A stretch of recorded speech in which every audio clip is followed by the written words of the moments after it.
In this section we discuss pipes. Now within any Unix or Linux environment, piping is very important. Piping performs the following. It allows you to connect the output stream of a command to the input stream of a subsequent command. So if there's ever a situation where you want to make further use of the output that comes from command A with command B, piping is what you need to use. This is a very powerful and simple concept to apply within your scripts or simply at the command line. Now we won't dive into scripts. We'll show you how to make use of piping from the command line, and once you develop an appreciation, you'll see immediately or soon thereafter how applicable piping can be when used within a scripting environment. Essentially, once again, you can connect the output stream of command A to the input stream of command B. Now this is unlike command chaining. We showed you before command chaining, which is essentially the ability to run commands in a sequence or sequentially. That's totally different. When you have a command chain, commands run sequentially.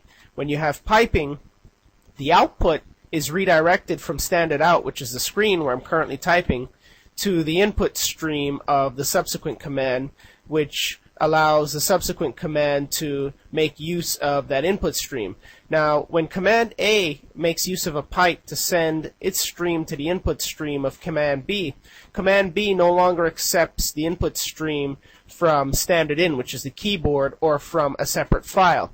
It accepts the input stream from command A's output via the pipe, and so forth. As long as you connect processes with pipes, the input stream gets redirected as well as the output stream. So piping allows us to redirect the output stream as well as the input stream. The output stream from A to the command input stream of B. Now let's show you some applications of piping, some simple applications. We'll list the directory. First we'll go into the temp2 directory where we have some of our scripts. We'll list the directory here, and you'll see it contains a few commands as well as some hello world text files that we were working on. So there are a few files here, but what if you wanted a count of the number of files that are in this directory? Here's a simple way to do it. If you were to run ls in long format and use a pipe, now the pipe character is typically located on a PC right beneath the backspace key. So and you typically have to hold shift to invoke the pipe. So you run the command A, which is LSL, with the pipe, and now you set up command B, and you can pipe pretty much infinitely. But we'll just show you some simple examples initially of command A to command B. LSL, pipe, command B. Now there are all sorts of commands within a Linux environment, small nifty utilities that perform discrete functions. So the ls command will list the directory. But what if we wanted a nice count of the number of rows that exist, or the number of files that exist within the directory? We could pipe the output into the word count command and specify an option to the word count command, the L option, which will count the number of lines for us. Now you'll see this returns a value of 7. Seemingly simple, but it's quite useful. Now you can manually count here, and you'll see that we don't actually have 7 items in here. We have 1, 2, 3, 4, 5, 6. So you may be wondering, where's the 7th character or 7th line coming from? Well, by default, the ls command outputs the hidden directory, the 2 dots and the dots, one indicating the single dot indicating the current directory, and double dots indicating the directory above. So a way to alter and get the true output of this particular, or useful output of this particular sequence, this piping sequence, change your LSL to LSA, capital A for example, and then rerun the count. Now the A option you don't need to memorize. If you run ls with the help option, you'll see that the A allows you to list the directory without the typical dot and dot dot, the single and double dots. So it's a nice concise way of omitting those particular directories. And here it is. It essentially stands for almost all, not to list the implied single dot, which indicates the current directory, or double dot, which indicates the directory above. So that's a simple example of piping. We've sent command A's output stream to command B. Now if you notice, let's run this command again. The output stream was not echoed to standard out, which is the terminal. So you didn't see a listing of the directory on the terminal. If you were to run this command without a pipe, you'd see the output. But when you run it to a pipe, the output stream goes away or is redirected from standard out, which is the terminal, which is the screen, to the input stream of the subsequent command, command B, in this case WC, and then WC takes that input stream instead of taking the input stream from its typical location.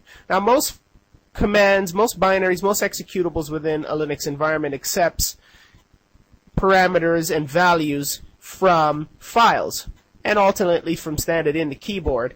But when you redirect using pipes, you totally omit the typical place where the subsequent command expects the input stream. So LSA to WC-L shows us there. Now let's do some more piping. Now that you got the picture, we can string commands together. Excellent. So we have LSA, we've piped at WCL, we've gotten a count of 6. You could then pipe the value of 6 to some other command to make use of it if you saw fit. Now let's run LSL in this directory again. If you notice, the default of the ls command, the default nature of the ls command is to sort alphabetically the directory listing. In this case, we have an alphabetical ascending order here with B first and L last. What if you want to sort in a reverse order? Well, this is a great use of a pipe. List the directory again and pipe the output to the sort command. But the sort command too also sorts by default in ascending order. So the proper thing to do is to sort in reverse order. And if you sort in reverse order, look at what happens here. Badcommand.sh is at the bottom, lspath.txt is up top. That's yet another use of the pipe. And you could still yet add another pipe, send it back to the word count command, and the word count command has an argument of L, which counts the lines, and you come up with the number 7. If you simply make the change to the LSL, make it LSA, capital A that is. Remember, commands and arguments typically are case sensitive within a Linux environment, so capital A is different from lowercase a. But we've sorted and we've still retained the value of 6. So the only thing that's changed is we've sent the output of ls to sort reverse for our taste or for our purpose, and then we've counted with word count. Now the word count command, if you run WC for example with the help option, you'll see some of the options that are available. By default, word count will count the words that are in a file. It'll count the bytes if you specify C, characters, you name it. But I like to specify the L option to get the number of lines. It's a quick, concise way of figuring out how many lines are contained within a particular document. If you were to run WC on a normal file, it would just count the words for you, attempt to count the words and tell you how many words are in a given file. Let's go on with some other pipe testing. Let's clear the screen here, and we're going to create a data file, a simple data file. Let's touch a file called data. And we now have a new file called data. It's empty. There's nothing there. Touch allows us to create commands. Let's modify the data file, and we're going to put some values in it. We'll put 2 columns, and beneath the 2 columns we'll put, and the 2 columns will represent fields, and we'll separate them by a single space. So the first column will be called first name, and this should be indicative of any flat file you've ever seen, tabular form, and the second column will be last name. Beneath, we'll put a first name of Dean, we'll specify a space, and a last name of Davis. Now, it doesn't need to line up exactly with the headers because, once again, this is a flat file. This isn't a spreadsheet. So the simple fact that each row is separated by a space is sufficient for the tools that we'll be using. As long as the values are separated by the same delimiter, we're okay. So now we have a data file. It contains one record, first name Dean, last name Davis. Let's show you how we can make use of piping, some simple examples. We can cat the data file and it'll echo everything in the file. But what if we wanted to just cut field number 2? How can we treat this flat file, which is delimited by a single space or white space, how can we treat it as a tabular or, better yet, defined document? Quite simple. Well, there's a command called cut, in addition to many other commands such as awk, sed, etc. But we'll use cut initially. It's simple. There's a command called cut within a Linux environment, so we can cat the data file, and we can pipe the output instead of to the screen, which is what you saw here in the first instance. We'll send the output of data over to the cut command. Now, the cut command itself accepts arguments. Most Linux commands, most if not all, accepts a plethora of arguments. to help you perform the operations necessary on the data that you're working with. So we'll cut, and we'll specify that we want field number 2, which is last name. As you can see, we have two fields here, two columns. Columns are fields. First name is the first field, last name is the second field. We want field 2. With the cut command, when you specify the -F option, you're telling the cut command to return a particular field. So we want to see field number 2, and we need to specify a delimiter.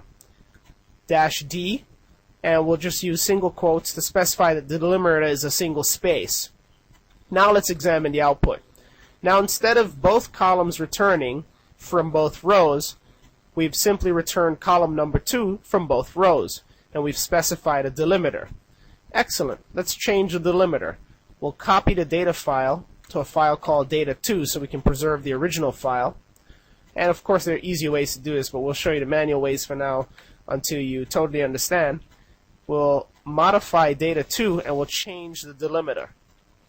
Let's make the delimiter in this case comma, which is quite common, such as in a comma separated file, a CSV.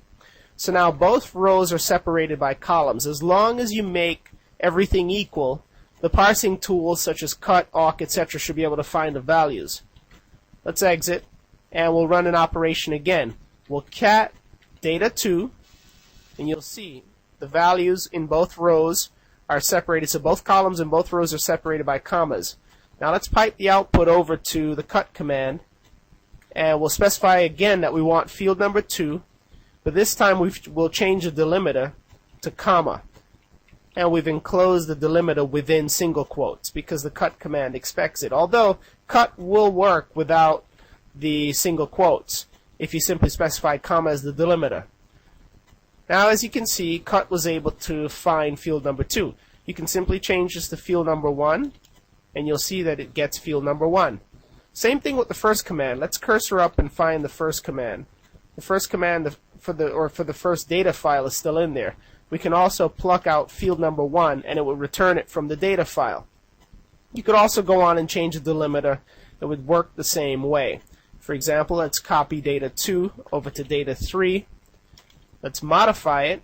And of course, there are more elegant ways to copying and modifying files, changing delimiters on the fly, but they're more complex. Let's change this comma to a semicolon.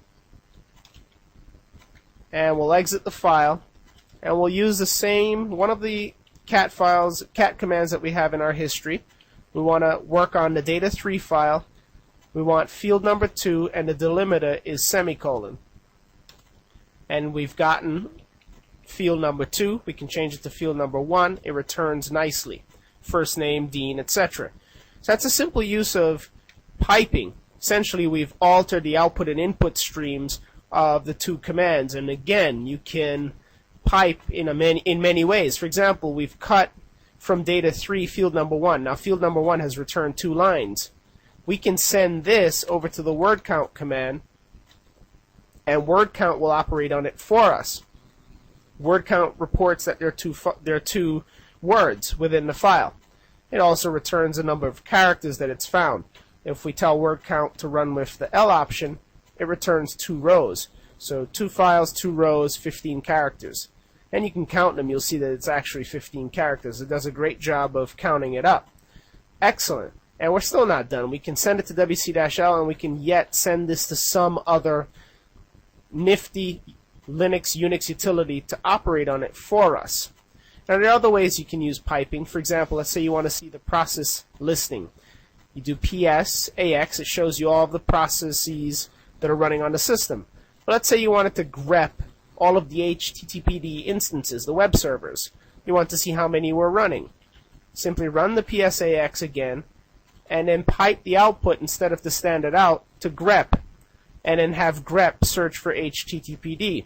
You don't need to specify the entire HTTPD. Any portion, any unique portion will do, but since we know what we're looking for, we can do it.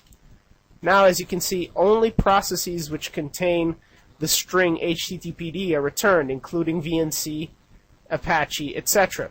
If we want to tally this up, we can just then pipe the output to word count, and we get a number. As 12 is not entirely accurate because the 12 includes the grep command that we ran, which itself was a process. So you can just do 12 minus 1, and you get the picture.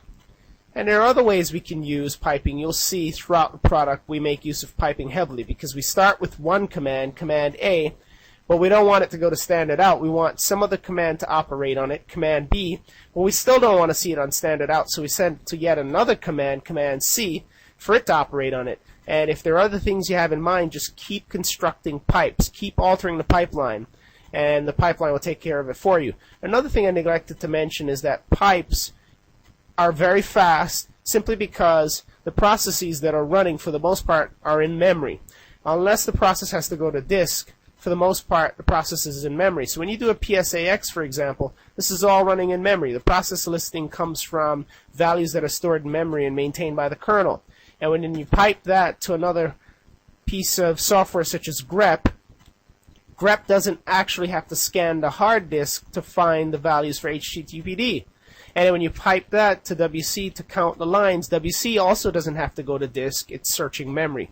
So piping in general is a fast way to process, and it's invaluable. You can't avoid it if you're doing any sort of scripting at all, any meaningful scripting. You'll inevitably make use of pipes. So get used to it. It allows you once again to connect the output stream of Command A to the input stream of Command B and so forth.